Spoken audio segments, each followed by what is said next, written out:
Afternoon, Mr. Means. Afternoon, Miles. And your interview. Start with a random one. So let's explain the vans that had your face on them.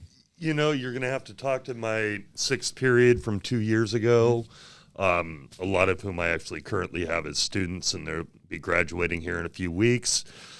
I don't know exactly what inspired that, but I would like to think it's more of an homage than anything else, and frankly, they're still sitting in my closet here in my room. So what exactly do they look like? It's like painted on? It's a photo of my face on them. That there are not many photos of me on the internet out there, but they managed to find one and copied it, and I didn't know this was a possibility to have custom vans made, but that happened. Did you end up ever wearing them? Oh, yeah, I've worn them here at school. I can't really see myself wearing them out in public, but it's still a lark periodically to wear them to school, and it does make this group happy. I should probably wear them once more before these guys graduate. So how do you describe that group? Like that particular group, that sixth period, as I look back on them, it was a male-dominated class, so a high energy, loud energy. But I just, reminiscing back on that group, they were really a group full of kind-hearted individuals. So I really do appreciate that about that group. Yeah. What do you think it makes for, like, on average, one of the more enjoyable students to teach? Kindness and inquisitiveness. You know, academic aptitude is nice, but I'd rather have somebody who really has an interest in learning rather than just an innate knowledge. Makes sense. Think you have that curiosity? Oh, I believe so. I mean, the more I learn, the less I know, if that makes sense. There's just such a vast world of knowledge out there that we'll never even really be able to scratch the surface as individuals, and that's just part of the excitement of life. Indeed. But which pools that you have delved deeper than others? What do you mean exactly? Like, which parts of, I guess, the world do you know more about than others? Like, which one do you know the most about? Well, I've been studying Western U.S. environmental history, extractive industries, and westward expansion has been a lot of my focus over my academic career. So that's really, by and large, my strongest area. But that doesn't mean that I don't enjoy getting to know more and more. World history has never been my real focus. That being said, it's become something that I've had to really get to learn more and more. And as I've prepared and taught world these last many years now, I always draw on my friends who've taught, you know, both at the college and high school level world history, and draw on their expertise and learn from them, because we can't always be the expert on everything. And how do you think you've changed over the years of teaching world history? Like, how did your teaching style change across time? Something I've been trying to do more and more is letting the students do the work and letting the students do as much of the instruction and teaching each other as possible. That gives them the opportunity to hone their research skills and then their delivery skills. And if you can explain something and if you can teach it, then you really show that you know that information.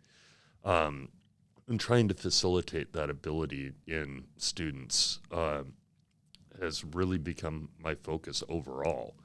I can stand up and lecture all you want, but that doesn't mean that they're necessarily going to respond. Now, what made you come to this conclusion about how you should teach? Again, talking to those who have come before me. No reason to reinvent the wheel. Let's talk to the people who have had success, and take from them what I feel is useful, leave what I don't. But, you know, it's not something that I could possibly have come up with fully on my own. It's listening to the experts, of which I would not consider myself one yet. Would you say that has worked? Yeah, absolutely. Absolutely. What I think, so the skills to gain is like explaining, presenting, and teaching in a sense. And research. Research, yes. Huge. So I think your students able to do those better than most other world history students, or I'd history hope students? so. I have a different style than some of my other colleagues who teach world, and that's just fine. We all have to play to our strengths and our abilities, and what they're able to do is not always what I'm going to be good at, and won't work for my style. But this seems to be working for them, and I think they're coming out. And I get them a couple years later, and they often will remember. They'll remember the themes and the ideas. They may never not remember dates or exact places or exact people, but they'll remember those themes. So how would you say your personality affects the way you teach? I'd say my gregarious nature kind of helps, as well as patience and caring for kids where they show up for the class. Because we'll get kids who are going to excel, who could be in the AP classes but chose not to, or kids who are, lesser skill level. But bringing them all together and helping them, greeting them where they're at and pushing them from where they are. I think it takes a caring, patient touch as a teacher at that point. Would you say that any teachers in your past as a student did that? Oh yeah. Thad McManus at Sammamish High School, government Pacific Northwest teacher. Real gruff. I've left that part of his teaching style at the door, but the caring nature and the fact that he showed how much he did really love the kids and cared about the world around him really shone out, no matter how much he tried to look like a gruff old man. And he's still with us. He's 85 and lives up in lives up on the Olympic Peninsula. How long did he teach? Well, he was at Sammamish at least in 72, and he was there 3 years later when my brother graduated, so I think it was almost 30 years there at SHS. Aren't you nearing your 30th year teaching? Oh, goodness gracious, no. I'm in year 6. Or no, year 7. Oh, okay. Yeah. So I'm a relative newbie. Yeah, so what did you do before this? I've worked as a town historian in a National Registered Historic District out in Montana. I've done freelance writing. I've worked for an online, best way I can explain it would be eBay for fish commercial. Yeah. Bartended for a bit. Really did whatever I needed to. Yeah. Did you travel around a lot? Not nearly as much as I would have liked, but basically spent most of my time here in Washington State in some fashion or the other, or out in Montana. I also did museum work while I was in grad school as well. So how did you become a historian in Montana? The opportunity presented itself. It seemed like a good stepping stone at the time. I learned that most of the job was more bureaucratic and less actual history work, unfortunately. But I did learn a lot about how public history works, like interacting with the public, is museum work, government work, that sort of thing. Like we have the State Historic Preservation Office here. It's that sort of thing that I'd be working with. Yeah. So how do you think that does work? The public relations of history.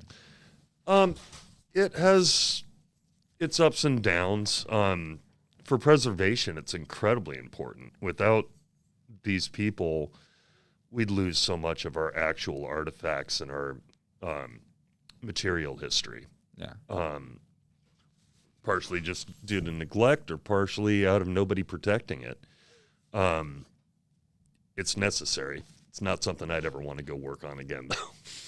I have a lot of respect for those people, and it takes a lot of patience. But I don't see it happening again for me. So what do you dislike about it or find annoying? Oh, bureaucracy. Yeah. They always say there aren't stupid questions. There are definitely stupid questions. No, you can't put a double wide down in a National Historic Preservation District. Why? I'm like, there are stupid questions. So, yeah. That's just the start of it. I mean, it gets aggravating. So what stories do you think are most humorous from your time as a historian in Montana? Actually, it might be from bartending there. Sitting there early in the shift, too. It was still light out. Yeah. It was daytime. And some dude thought it was a good idea to ride his horse right into the bar. And again, he didn't understand why I said that this was probably not an appropriate idea. He said, this is a cowboy bar, isn't it? I'm like, well, yes, but it's still not appropriate to bring a 2,000-pound animal into the bar. And no, you can't get a beer for the horse. But no, Montana was an interesting place, and dealing with the folklore was always quite intriguing. Really? We'd get the ghost hunters coming out thinking this is a haunted town. They always had some interesting questions, and I'm about as skeptical as anybody on this sort of thing. Yeah. So it made for an interesting time dealing with a lot of that stuff. So I had to be a liaison for public visitors often enough. But it just never failed to be boring. Or not, I'm sorry, it never really was boring, rather. Never failed to be entertaining for me. So the ghost hunters. Yeah. How many came? There were about 3 groups. They usually had 10 people with them. One point, they started asking me if I could sense anything, if I could feel a cold air. I mean, it was like -20 out. Of course, I'm feeling a cold breeze in a building that's 140 years old. So I said, sure. I just started making up names, and they're filming me and saying that they're getting all this on their infrared camera. I'm like, okay, you people are all nuts. So I just started making stuff up. Because why not? Yeah. I had enough knowledge to be dangerous at that point. So, yeah, I don't have a whole lot. So they didn't make a film, or it's like personal use? So. I think it's personal use. I don't think it ever ended up on television. Not that I'm aware of. It would be funny. Yeah. One day, Samin's go through YouTube. Yeah. Find yourself from how many years ago would this be? This would have been 13, 14 years ago, probably. There you go. So, yeah. Who knows? I hope not, to be honest, but I could be wrong. Stranger things have happened. Yeah. Like what? Oh, I'm just saying yeah. it's an expression. Yeah. Yeah. I was figuring maybe haven't happened to you. Not really. So how about the bar? So the bar, we had a horse. You got a horse came We had in. a horse in. It was interesting. It was one of those places, like Montana law says you can't have a gun in a drinking establishment. So having to check people's guns, and not all the time they were overly happy about that. It's another profession that I'm happy that I don't have to do anymore. So why'd you get into being a bartender for a while? Oh, it's just one of those things that you take whatever job in the summer in Montana while it's tourist season. Well, you can make extra money. You just take those positions. So it was available, so I figured, what the heck, I'll try this. Never bartended before, but give it a shot. What do you think you learned from being a bartender? Patience. A lot of patience. Maybe this is applying to dealing with high school students at this point. A lot of patience. People aren't always, how shall I put it, at their most clear at that point. So I think a lot of patience and judicious customer service. If that makes sense. It does, yeah. Okay. Very good customer service. Yep. So what do you learn from the town that you're at? Small town America is strange, especially when winter comes and everybody's a little bit on the cabin fever side. Mm-hmm. Once the snow hits, people are stuck indoors for way too long. Again, being judicious with what you have to say. I learned that you're better off keeping your mouth shut as often as possible, unless you really know what company you're in. Small town America is a strange, strange place. Do you have any stories from that? Nothing I think I'm going to share right now. I see. Sounds good. Sounds good. So how did you make the switch from being a historian in Montana to working at an OHS or being a teacher? Did you go to the fish eBay? No, that was prior to, that was in undergrad. No, I came over here. I had delusions of academia for a while, but thinking about getting my PhD. I started looking at my friends who were getting their doctorates and wanting to teach at the college level. And they were getting jobs, but they're in places like Commerce, Texas, Stillwater, Oklahoma, Western Kentucky, upstate New York, Monmouth, New Jersey. I really knew I wanted to be in Western Washington. Yeah. And in academics, you kind of have to go where the job is. And there are a finite amount of PhD level positions available in Western Washington. Those jobs are tough to get. Now, I realized that, one, job security, and two, I want to focus on teaching. Research and publishing is not what I wanted to focus my career on. So I fairly quickly realized, all right, let's go get my certification to teach. So I did that through Western Governors University. Student taught in Aberdeen, which was a far cry from where I grew up.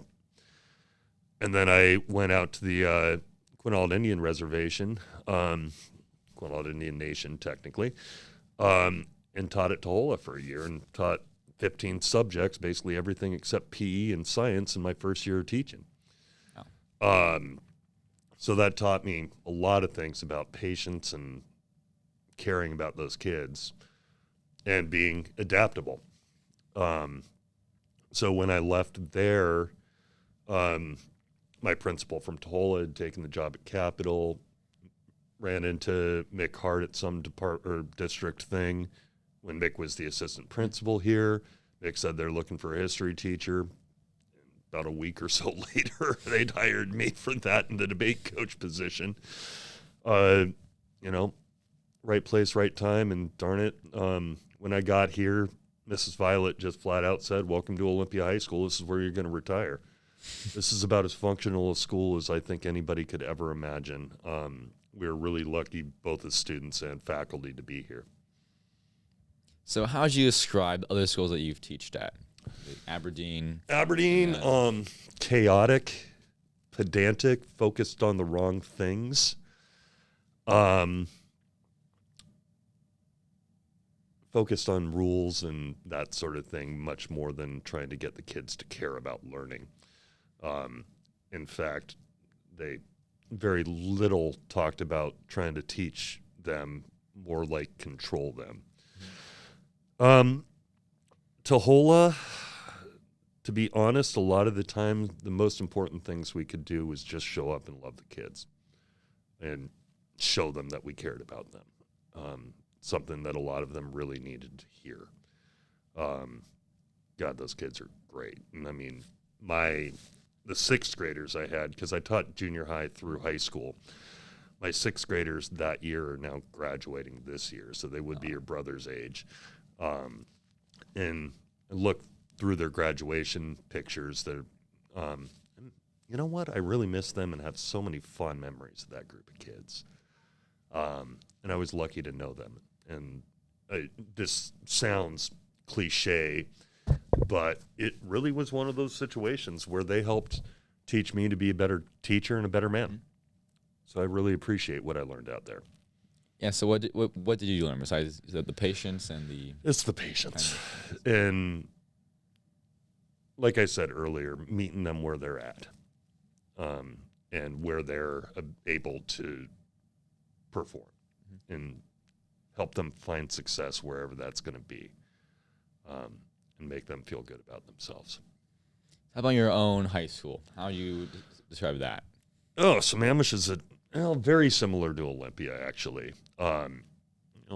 about a few less students, but suburban high school, high performing kids, academic focused, a little bit more diverse than Olympia, but that's not hard to do. I felt like I just really do feel blessed to get the education that I received there. I'm lucky to have grown up in the Bellevue School District. So who do you remember from that school? What do you mean? Oh, like who? Teachers, students, or any like events? All sorts of people. I mean, I'm still friends with a good chunk of those folks. Whenever I'm in town, I can give any number of people a call, go out, grab a bite sometime. Still play fantasy football with a bunch of guys I went to high school with, and they're strewn across the country. Just real typical middle class folks, honestly. Some of us became cops, businessmen, teachers. It's just a wide variety of people. My teachers were great. I mentioned McManus earlier. I was quite lucky to have him. I'm trying to think of who else really stood out. It's been 26 years now.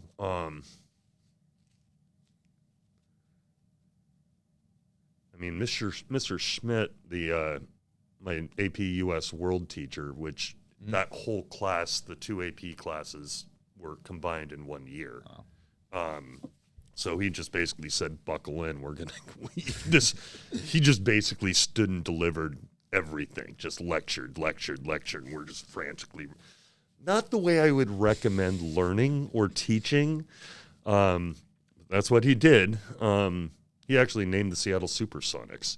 Oh, really? Yeah, strangely enough. But yeah, Howard Schmidt, he passed away a few years back. My uncle Steve taught math. That was always kind of interesting to be there with him. He had the teaching philosophy that he didn't care if you did the homework. He didn't care if you were in class. He never took attendance. But you had to be able to pass the test and show him that you had the skills. Which, again, I'm not sure it's a terrific teaching philosophy, but that's Steve for you. Just football friends. Terrible football team. We had a perfect record my senior year. Really? Yeah, we were 0-9. Wow. So perfect record. Skill or luck or both? No. 0-9, not 9-0. Oh. No, we stunk. We were just terrible. That was it was a tough go playing football at Sammamish. Still is, from what I understand. They've been known to forfeit games ahead of time because they don't have enough players to suit up against the bigger schools. So that's unfortunate. Yeah, but like I said, I feel lucky to have been at Sammamish. But my parents bolted for Seattle as soon as my brother graduated. They needed to get out of the cultural wasteland that is the east side of Seattle. So they moved right over to the big city, and they were quite happy they did that. That's good for them. Yeah. So how about friends? How many friends do you think you would ideally have? Like, what's like a comfortable spot? As far as ones that I can really, truly dedicate time to, I think the most would be 4 or 5, truly. How many do I talk to on a regular basis? Probably 15 to 20. Friends and family. Yeah. It's but to really have good, deep, close relationships, it's a finite amount of people that you can dedicate that time to and really show them that you care. And usually that is significant other or spouse at the top of that. And you can see it with people who have a few kids. They just start to end up losing their time, and a lot of those friendships really take a lot of work to maintain, if that makes sense. It does, yeah. Yeah. But, So what qualities of someone would make them appeal to you as a friend? Empathetic, smart, funny,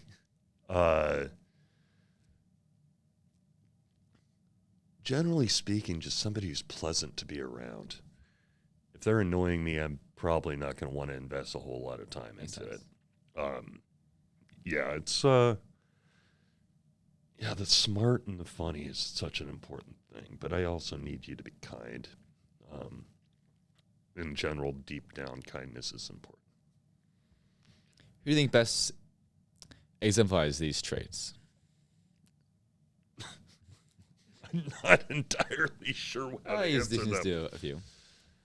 Oh, my brothers, both of them. I always enjoy my time with them. They're very different. All three of us are incredibly different. But we're all instilled with that caring goal. We've joked that the family motto should be something to the effect of what is the loving thing to do, because we do our best to try to consider others' feelings and our actions as much as possible. How do you describe your brothers? Well, if you know Ned Flanders from The Simpsons, Bit, yeah. yeah, Andy is all those good qualities of Ned. He's just giving, patient.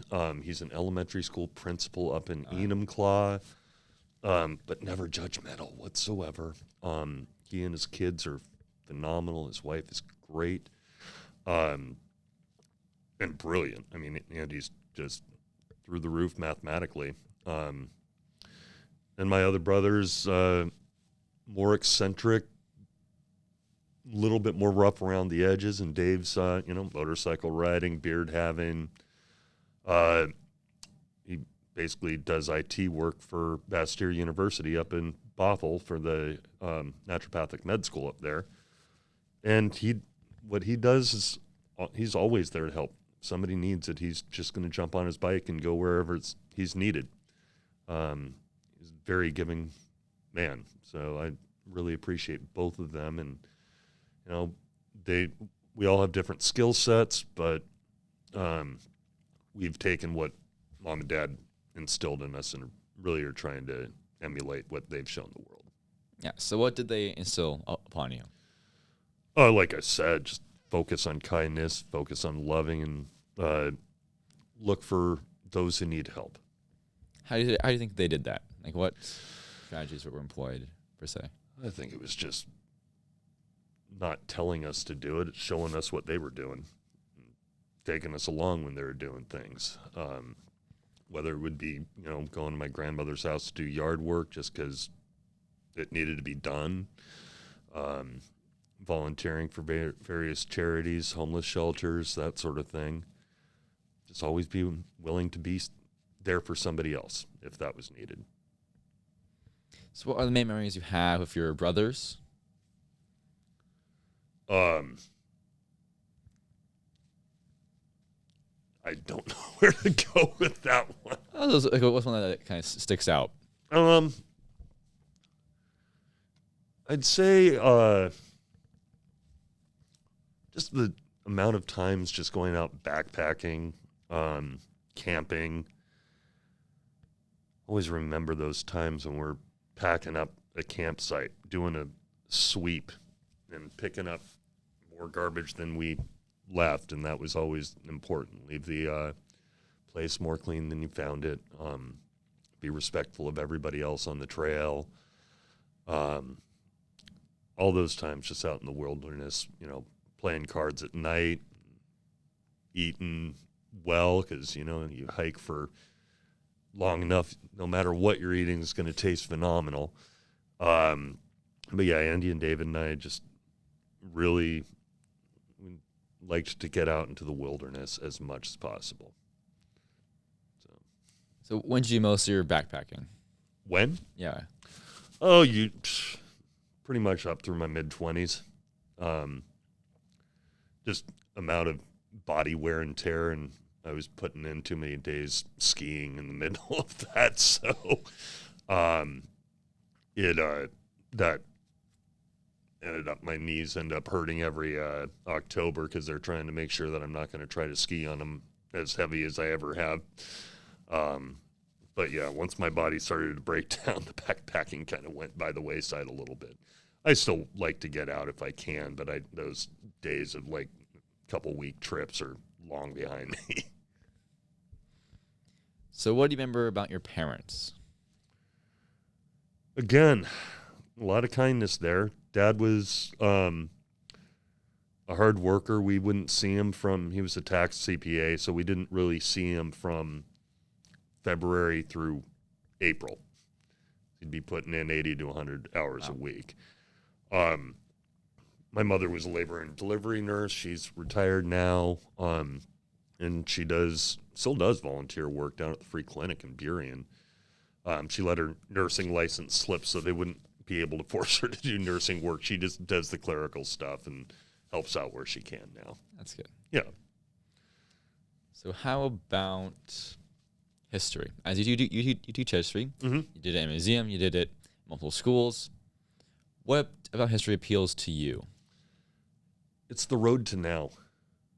It explains why we are where we are as a society. Just to put it very frankly, I mean, that's it. I mean, there's the cliches there, but we're here because of everything that happened before we got here. And if we don't study this, we're going to be more confused. Historians are classically known as poor prognosticators. But I think that it's almost more along the lines that were Cassandra, the Greek myth of the woman who warns everybody about what's going to happen, but nobody ever listens to her. So I think that's kind of what we're doomed to be. Then others would say that, historians are here to make economists and weathermen look good. But I don't think that's necessarily the case. So how has learning about history changed you? I'd almost say, unfortunately, I think it almost have made me more cynical over the years. But it has kept me, forced me to try to remain optimistic about what humanity can do, because there are so many great stories out there of men and women who changed the world for the better, that we need to focus on them as much as we're focusing on history's greatest monsters. We can look at, Stalin and Hitler and all those fun dudes all we like and get mad and say, how the heck did this happen? But if you look at people like John Brown, for one, people that just absolutely put themselves out there. Clara Barton, to stick with that time period with John Brown, that went out and just did selfless things to try to make the world a better place for other people. And those stories do exist. I just try to remain optimistic and remember that humans are capable of great good. What do you think are the different parts of history? What do you mean by that? If you break up history in general, the main concept, into different sections, maybe one section like, I don't know, war, one section about politics, whatever. Yeah. What sections would you make? I focus as little as possible on war. Talk about how we got into it, because that's always political. Yeah. War is inherently the breakdown of diplomacy. And frankly, not worth studying the actual tactics, because most of us aren't going to become generals. Sure. But looking at how we got into it and what we did to get out of it and how we survived in the interim. Parts of history, I still stick with a fairly traditional chronological telling of history in my class. Other people break it up into thematic ideas. I think it is more productive, at least from my perspective, and there are many other perspectives on this,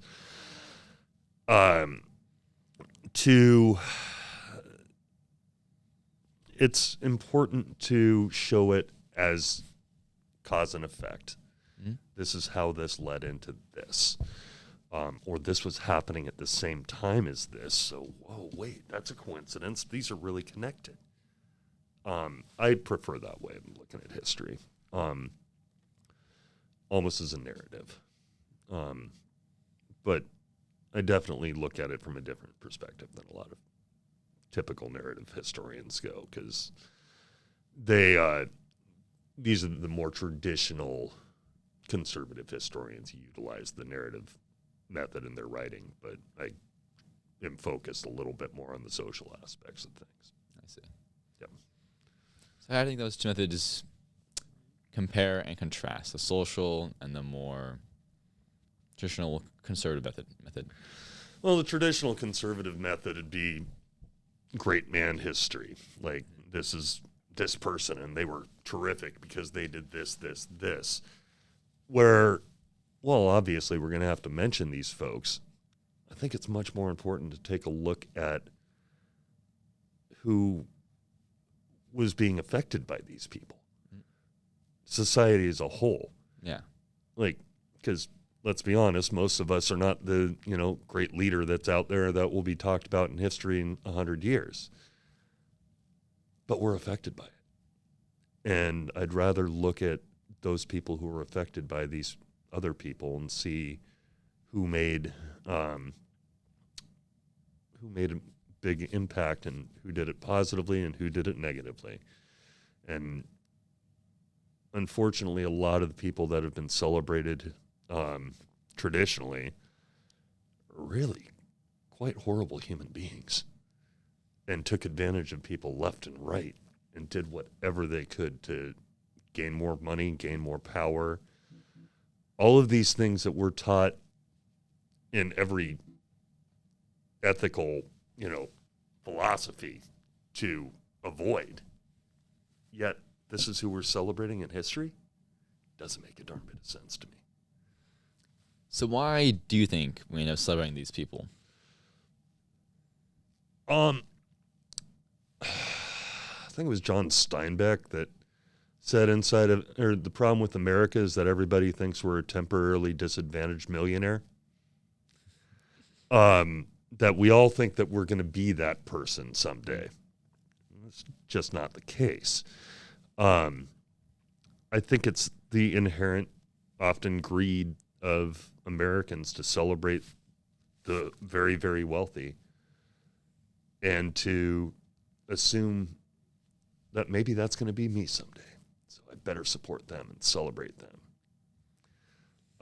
I think that's what we're doing with Elon Musk to a large degree right now. A lot of us are, at least. But we always have celebrated the wealthy in this country. And I think largely to our detriment. Yeah, so how has that affected America? Well, we celebrate people like Rockefeller and J.P. Morgan because they managed to amass a whole lot of wealth. Andrew Carnegie. These are people who they basically kind of bought their way into celebrity and into popularity. And if you have the money, you can try to make yourself look better than you really might be. And you look at Carnegie, started, Carnegie Mellon University, Carnegie Hall in New York. There's Carnegie libraries all throughout the country because he was trying to improve his image for years. Heck, there's a Carnegie Library downtown Olympia. It's not currently being used as a library, but it's there. I think we just end up celebrating the wealthy because we're told that that's what America should be focused on. How about Europe? Okay. What about it? Let's say, for a pre-question, what's your favorite country in Europe? Well, that's a good question. I have a great affinity for Scotland just because of my heritage, and it's kind of looks like here, just smaller. Ireland's similar because they've been fighting for their unification for centuries since, Cromwell basically went over there in the 17th century and just took over the entirety of the island. they've been fighting against that ever since. I think every nation on the planet has an interesting story to tell. I spent this morning listening to a short history on Liberia and like Western Africa and how it was, basically founded under some pretty racist pretexts from people over here in the U.S. We all have these stories, and the people are the important part for all this. A kid today think that Poland was a part of Germany. I'm like, well, kind of has been off and on for a few hundred years, but no, it's very much its own nation, dude. Every nation has its history. I'm always fascinated with Russian history, but it's mainly because I'm not entirely sure a sane person's been running it since like Ivan II. And I'm not overstating that. I can't believe that. I have all the respect in the world for Peter and Catherine the Great. Catherine just broke all the molds as a woman and just ruled with a strong iron fist. And because of her, they would never let a woman be emperor or Tsarina again. Loved them. Neither overly sane. But it's a fascinating history, and it's not Europe and it's not Asia. It's just kind of its own weird little thing. And this all ties into what we've been looking at in Ukraine today. This is all tied together. I mean, they've been trying to control Crimea since Peter the Great. Really? And they've had it off and on. But, 8 years ago, they invaded and just took it. Nobody did anything about it. So now we're looking at what we're looking at. Just thousands and thousands of dead people. Yet we're not. It's such a complicated situation. So how did the Mongols affect Russia? My understanding, and they predated a unified Russia. My understanding is the Mongols basically rode up to a city and just said, well, they'd take out the entirety of the first city, just kill everybody, leave a couple dudes alive and have them ride ahead to the next town and tell them what happened, and then show up to the next town and just start to demand tribute. They're doing it out of fear. I don't know if I don't remember. My Mongolian history is not stellar. This is outside of my realm of world history. The timeline that I teach is roughly 1492. Anyway, I'm not entirely sure if they ever got to Moscow, but that would have been back in like the Muscovy Prince era. This is predating the Tsars.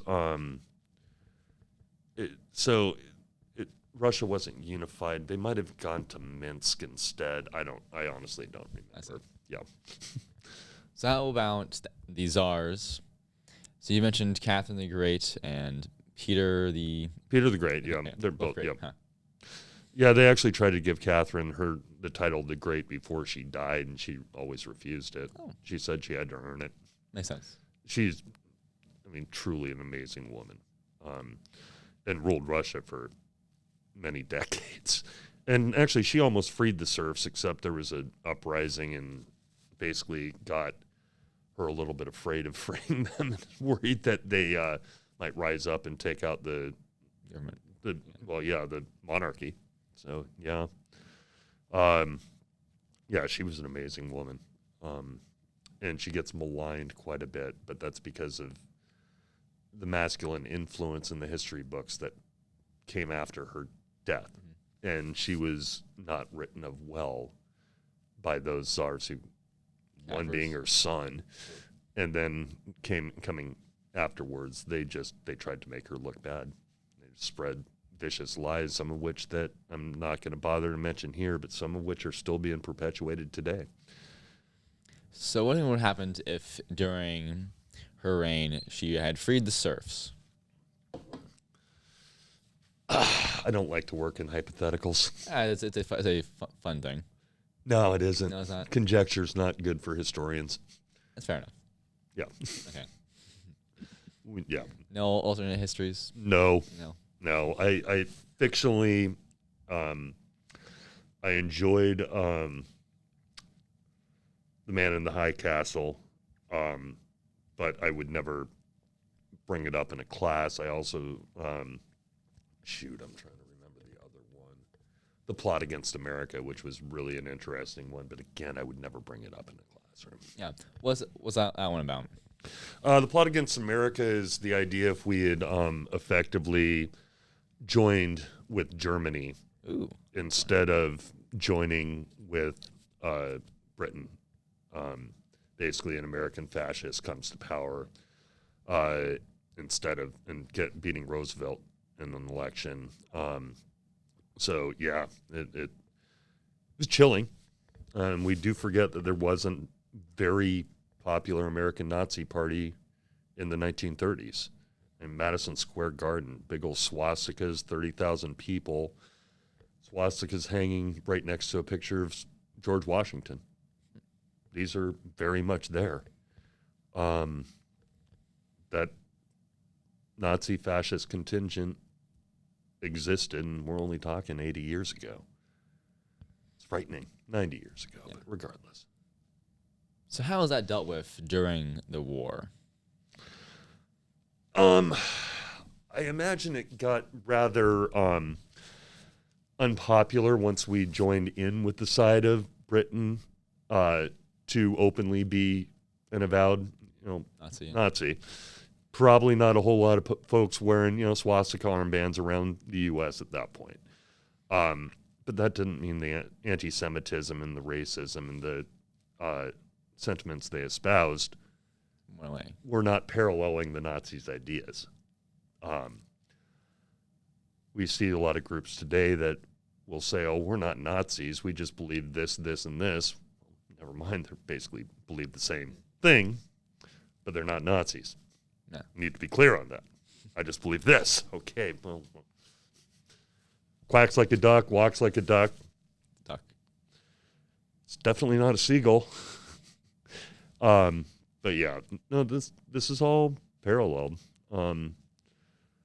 Is watching something based in the 60s and 70s, and a lot of the things that they were showing are very similar to what we're still going through. Maybe not exactly it, but very, very close, which gets frightening. Yeah. To go back to the nation's stories. Mm-hmm. Which nations do you think had the most, I don't know, interesting or strange story? Strange. Yeah. Oh, I've always liked the Emu War, where Australia in the 1920s managed to lose a war to a bunch of flightless birds.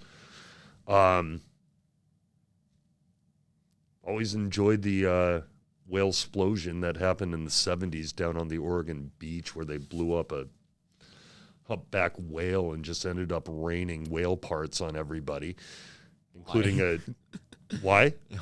Because they wanted to get rid of it, and what more fun way to get rid of a whale carcass than blowing up a whale? Yeah. And having chunks of blubber roughly the size of a Volkswagen landing on cars and stuff. Wow. Yeah. It's a pretty funny video. I highly recommend Googling it. There's so many fun stories. Strange. Let's see. There's a lot out there. The amount of weird stuff we do is pretty ridiculous. I mean, I'm just trying to think off the top of my head. I'm saying we as the U.S. Yeah. We have a lot of strange stuff. Even if you just look at the founding of Seattle, we ended up with, effectively three dudes putting out their own plot down. Mm-hmm. And so the streets go in every which direction from the downtown corridor. I mean, eventually they took over and stuck with the one that was most north-south oriented. But, you just get a lot of weirdness, arguments going on and on. And everybody just ends up doing what they want to do anyway. Like the history of the naming of Portland. one dude from Boston, Maine, one dude from Boston, Massachusetts, one dude from Portland, Maine. They both wanted to name the city after their hometown. So how'd they decide it? They did a coin flip. Oh, really? Yeah. It could have been Boston, Oregon, just as easily. That's funny. Boston Harbor here in North Olympia is named Boston because most of the settlers early on that first came into contact with the natives were from Boston, and that was the name for the natives would use for the settlers as Bostons. So that's Boston Harbor is my understanding. Naming practices are always intriguing. We just have our world is so fascinating that I can't wrap my brain around people who don't want to find these things. Yeah. And of course, we have all these facts and the names and the dates. I don't expect kids to come back with that information necessarily, but they'll remember these ideas and the themes and all of that. But you need, as an historian, you need to figure out what to do with those facts and why they make sense and why they matter. What are our main themes presented across history? Settlement, greed, elitism, us versus them, might makes right. But oftentimes you can get to the places where people are actually doing good for the sake of doing good.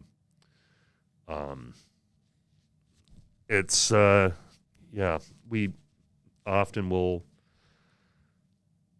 take advantage of people to an unnecessary degree. And then we just say, well, this is our right to do this because we were able to. It's often kind of like, our history is often kind of like a street fight. You didn't want to be in a street fight, but somebody's going to walk up to you who wants to be in a street fight, and they're going to punch you in the face, and now you're in a street fight whether you wanted to or not. But also we need to, so often I'm hoping these kids come out of this remembering that even our heroes are going to be flawed. Mm-hmm. None of us are perfect. And of course we can criticize these people who are considered absolute heroes. Gandhi has some real problems. Dr. King, Nelson Mandela, I'm obviously on a theme with these three. But Mandela was absolutely a terrorist in the 1960s before he was thrown into prison. I understand why, but we need to be realistic. Gandhi, was extraordinarily racist against Africans. Dr. King had several extramarital affairs. But that didn't mean what they did wasn't important. Yeah. And it doesn't mean that they can't be heroes just because they're flawed. I brought up John Brown. He was absolutely a terrorist, but he was a terrorist trying to free the slaves. So I can kind of forgive some of these terrorist acts. He was a nut job, absolutely. But he was trying his best to do something good. We can look at these heroes at times, but remembering that none of them are perfect. So which historical figures stand out to you the most?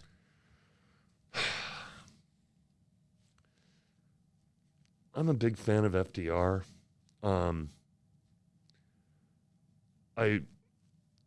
He came in an effort to save capitalism, which he absolutely did.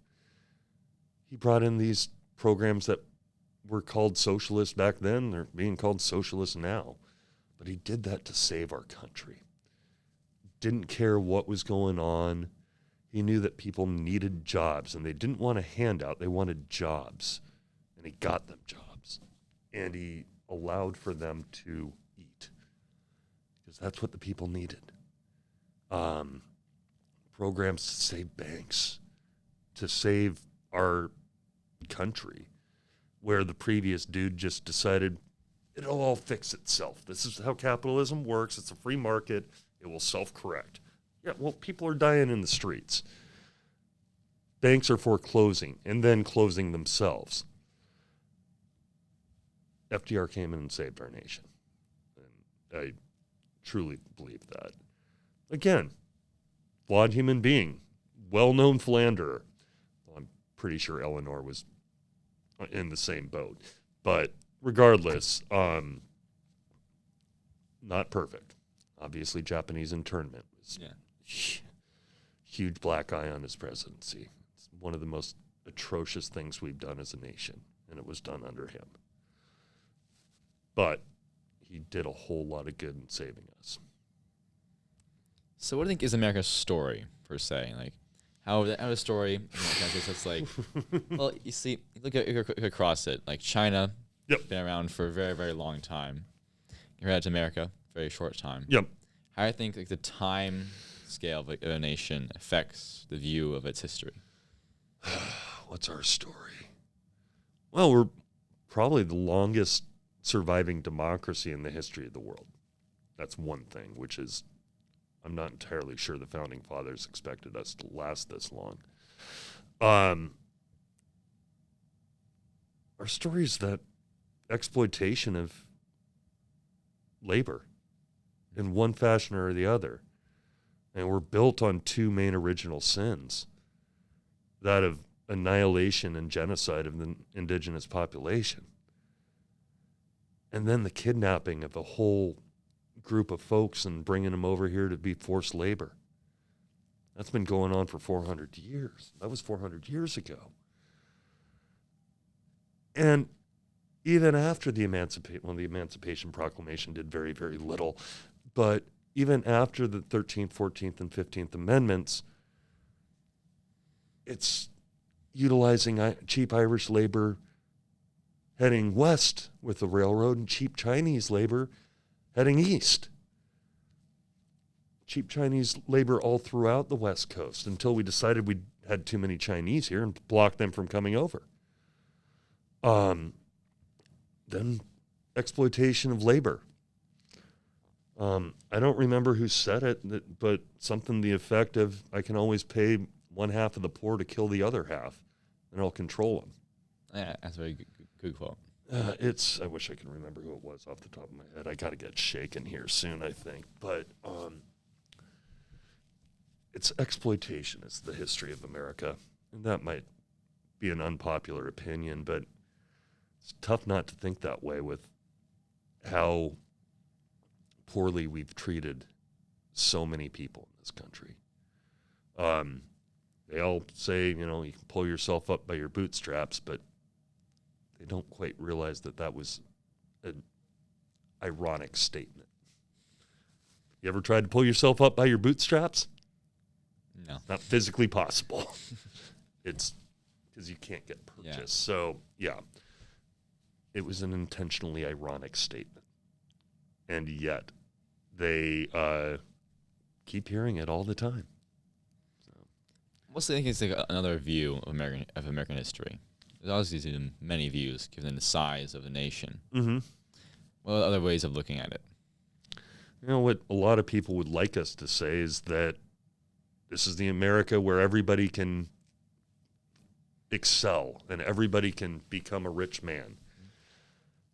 And that's, historically speaking and statistically, class mobility is a very rare thing in our society. Generational wealth prevails instead of, periodically, of course, we're going to have somebody rise up from poverty and find success. It's rare. Bill Gates didn't get to be Bill Gates because he was born poor and worked very hard. Bill Gates was born to a relatively affluent family in Seattle and happened to go to a school in 1969 that had a computer. This is how he started. He was lucky enough to be able to go to Lakeside. So, yeah.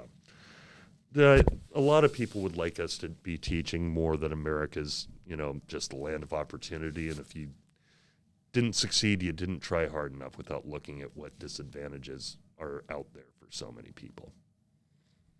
Now, let's compare it to Russian history. How would you describe Russian history? Oh, very similar. I mean, humanity if we can take advantage of somebody, we will. Yeah. And again, we didn't have a true feudal system set up like Russia did up until really the Tsarist regime was overthrown in the Bolshevik Revolution. But it's still a story of oppression. Without the serfs, Russia wouldn't be able to survive. Without basically throwing, I mean, this is what Putin's doing right now with his army. He's just throwing men at the problem. They have an inexhaustible supply of soldiers because, historically speaking, Russian leadership has very little care for the average man. It's similar. I think that we're less likely to sacrifice an entire generation of young men to try to access new land, but we do things in a different fashion. So, what other countries do you admire? Admire? Yeah.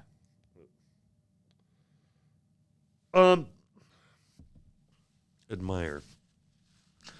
I appreciate, historically speaking, the Scandinavian countries over the last few years. They seem to be taking care of their people in a fairly decent way. You can kind of get upset at, Finland for joining up with the Nazis in World War II, but frankly, Russia had been messing with them for centuries, so they just were like, we don't necessarily like this Hitler guy, but we're scared out of our minds of Stalin. But the Scandinavian countries seem to be doing well. Canada's sweet. They're a nice group of people.